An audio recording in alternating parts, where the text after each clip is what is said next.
안녕하세요. 셀프 수리 채널 셀픽스입니다. 오늘은 제가 3년간 썼던 서피스 프로4의 액정을 교체하는 시간을 가져보도록 하겠습니다. 그리고 이왕 뜯은 김에 SSD 교체하는 법까지 진행해 보도록 하겠습니다.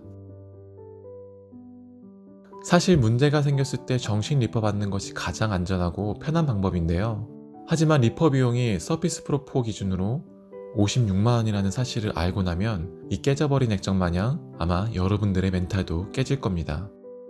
그러다 보니 많은 분들이 사설 수리를 알아보게 되는데요. 확실히 리퍼에 비해서는 가격이 저렴한 장점이 있지만 대부분의 사설들은 가격이 투명하지가 않습니다. 그리고 일부 불량 업체는 잘못된 부품 교체나 수리 과정 중 문제에 대해서 책임지지 않아 오히려 큰 문제가 발생되는 경우도 있습니다. 그러다 보니 리퍼하기도 사설 수리하기도 다소 망설여지는데요. 그렇다면 직접 수리해보는 건 어떨까요? 단돈 10만원에 액정 수리하는 법, 지금 저와 바로 시작해보시죠. 일단 수리하기 위해서는 준비물이 필요하겠죠. 먼저 교체할 액정과 몇 가지 도구가 필요한데요. 액정의 경우에는 알리익스프레스에서 $80에 구입 가능합니다. 대략 10만원으로 생각보다 저렴한 가격이었습니다. 두 번째로는 히팅건이 필요한데요. 기존 액정을 제거하려면 액정에 부착되어 있는 양면 접착제를 녹여야 하기 때문입니다. 근데 약간 고민되실 거예요. 액정 한번 교체해보겠다고 히팅건을 사기에 애매하거든요. 근데 저는 하나 정도 사두는 걸 추천합니다. 이게 은근히 활용할 때가 많거든요. 예를 들어서 쥐포를 굽는다든지 아니면 쫀득이를 굽는다든지 아니면 마시멜로를 굽는다든지요. 장난이고요. 저 같은 경우에는 잘못 칠한 한 매트를 녹일 때 종종 사용합니다. 어때요? 깔끔하게 녹죠? 그리고 한번 액정 수리를 해보시면 액정 수리하는 게 그렇게 어렵지 않다는 걸 깨달으실 거예요. 그래서 한번 사두시면 앞으로 쓰실 일이 많으실 거라 생각합니다. 세 번째로는 패널 틈을 벌려줄 얇은 카드나 두꺼운 PVC판 같은 게 있으면 좋을 텐데요. 보통 액정을 구입하시면 판매자가 수리 툴도 제공하는 경우가 있습니다. 액정을 구입하실 때 판매자가 툴을 제공하는지 한번 확인해 주세요. 그리고 마지막으로 새 패널을 고정시켜줄 양면 테이프입니다.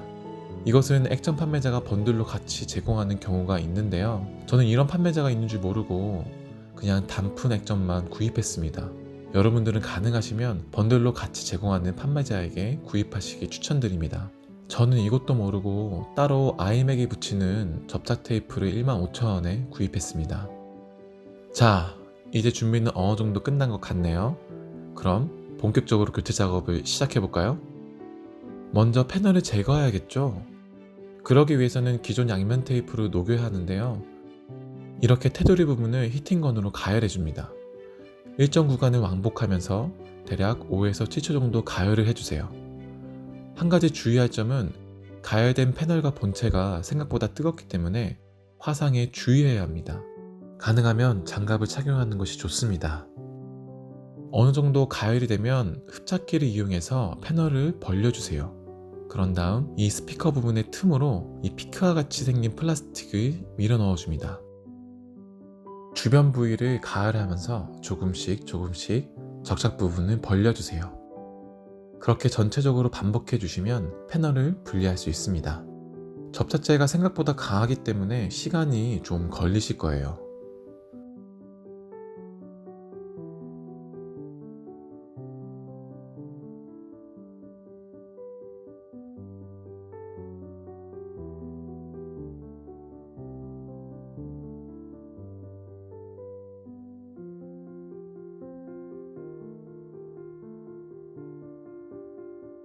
자, 이제 두 번째 단계입니다. 이제 패널과 연결되어 있는 케이블을 제거해야 되는데요. 서피스 프로 시리즈별로 이 케이블 위치가 약간 차이가 있습니다. 하지만 기본적인 방식은 동일하기 때문에 서피스 프로4가 아닌 다른 모델이라도 이 영상을 참고하셔도 큰 문제는 없습니다.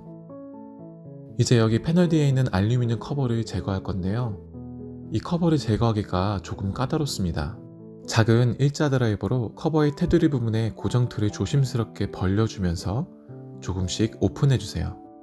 고정틀이 워낙 작고 틈도 좁아서 처음에는 조금 어려우실 수 있지만 해보시면 요령이 생기실 겁니다. 이렇게 커버를 제거하고 나면 케이블 연결 단자가 나오는데요. 여기 이 모서리 부분을 살짝 들어주면 아주 쉽게 떨어집니다. 나머지 케이블도 동일하게 작업하시면 되세요.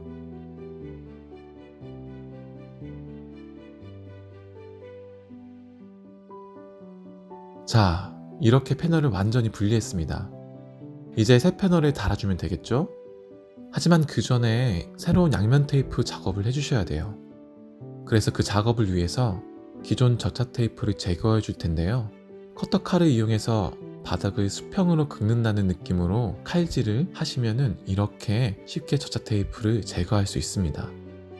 그리고 준비한 접착 테이프를 붙여줍니다. 저의 경우에는 아이맹에 붙이는 접착 테이프를 잘라서 붙여줬습니다. 혹시나 일반적인 양면 테이프를 사용하시려는 분이 계실지 모르겠어요. 일반적인 양면 테이프는 접착력이 별로 좋지 않기 때문에 이런 용도로 만들어진 접착 테이프를 사용하시는 게 좋습니다. 안 그러면 사용하다가 패널이 벌어지는 경우가 발생하거든요.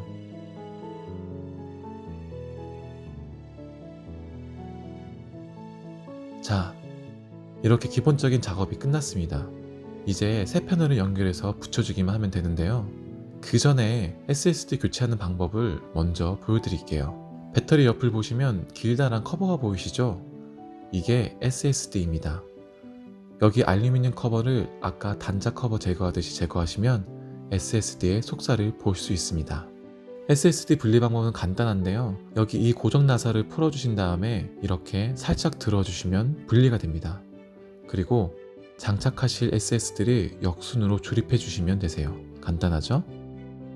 그리고 배터리 교체하는 방법도 보여드릴까 했는데 그러려면 히트파이프랑 메인보드 전체를 드러내야 돼서 시간이 많이 걸리기도 하고 일반적인 나사가 아니라 특수 나사로 조립되어 있기 때문에 이 부분은 나중에 따로 영상을 만들어 보도록 하겠습니다. 다시 패널 교체 작업으로 돌아오겠습니다. 이제 새 패널을 장착하기만 하면 되는데요. 아까 반대로 새 패널과 케이블을 연결해 주시면 됩니다. 이때 대략적인 위치를 맞춘 다음에 꾹 눌러주면 맞아 들어가는 느낌이 있습니다. 이건 어떤 느낌인지 해보시면 아실 거예요. 그런데 측면 케이블은 길이가 짧아서 이렇게 패널을 뒤집은 상태에서 연결하기는 조금 어렵습니다. 그럴 때는 이렇게 옆으로 세워서 연결해 주세요.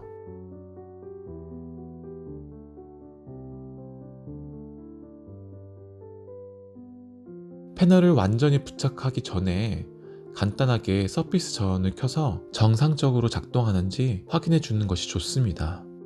만약에 다 부착하고 나서 문제가 발생되면 다시 분해해야 되잖아요. 그 전에 먼저 문제가 있는지 없는지 이렇게 확인하시는 게 좋습니다. 새로 장착한 패널이 화면도 잘 켜지고 터치도 문제없고 펜 인식도 아주 잘 되네요. 만족스럽습니다. 이제 패널에는 문제가 없다는 게 확인됐으니 알루미늄 커버를 덮어주도록 하겠습니다. 아마 대부분 아까 분리하실 때 많이 우그러졌을 거예요. 이걸 다시 펴주는 작업을 할 텐데요. 이런 도구를 이용해서 딱딱한 바닥에 문질러 주시면 어느 정도 모양을 회복합니다. 모양이 어느 정도 잡히면 커넥터 부분을 덮어주세요.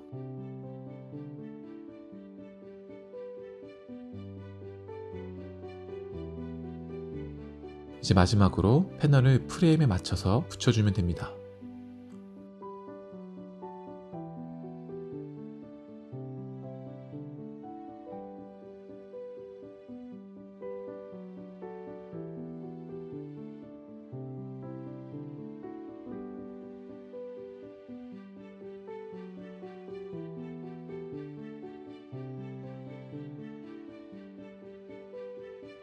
자, 이제 끝났습니다. 어때요? 생각보다 쉽죠?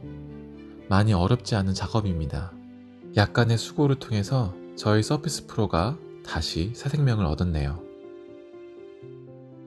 저는 앞으로 노트북이나 스마트폰, 태블릿과 같은 스마트 기기를 직접 수리하거나 개조, 업그레이드 할 수 있는 영상으로 찾아뵐까 합니다. 그 외에도 새로운 IT 소식으로 인사를 드리겠습니다. 지금까지 시청해주셔서 감사드리고요. 저는 다음에 더 유용한 영상으로 찾아뵙겠습니다. 셀프 수리 채널 셀픽스였습니다.